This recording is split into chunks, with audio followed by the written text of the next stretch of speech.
Hi, everybody. Welcome to day 42 of Hearing God Practically. Today, I want to talk about something that's so common.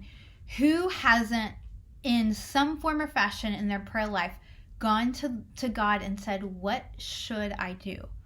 Or maybe it sounds like, "Man, I really feel like I ought to do this. I guess I should do this, but I'm not sure about this. What direction do I go, God?"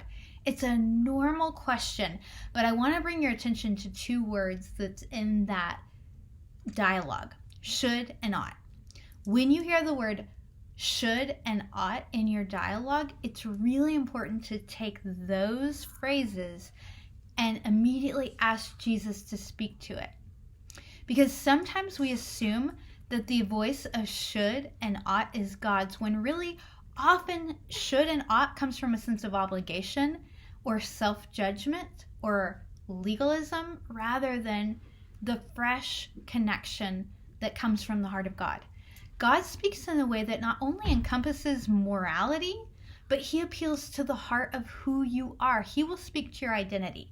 Authentic desire and identity will trump obligation and servitude or legality every time.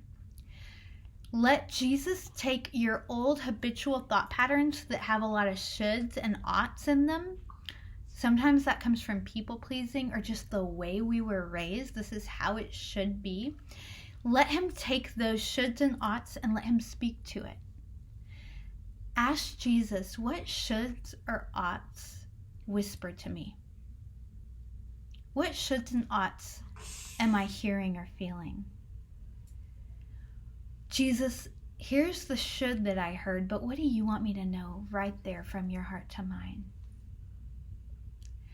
Jesus, what areas do I think ought to be a certain way in my life? And Jesus, what do you want me to know? What's the truth? What do you say about how that looks in my life? How that area looks in my life? Don't be surprised to find that the voice of God is far more freeing than you expect it to be. Jesus motivates through connected love rather than disconnected obligation or rules. His love is strong enough to keep you. John 15:15 says, "I do not call you servants any longer because servants do not know what their master is doing. Instead, I call you friends." A friendship with God is motivated by connection, revelation that comes from relationship, not what I think I ought to be doing so that God's not disappointed in me. You may have heard my son over here. I think he's fighting. You want to say hi? Come here. Say hi, everybody. Hi, buddy. Bye, everybody. Now you done? I'm done.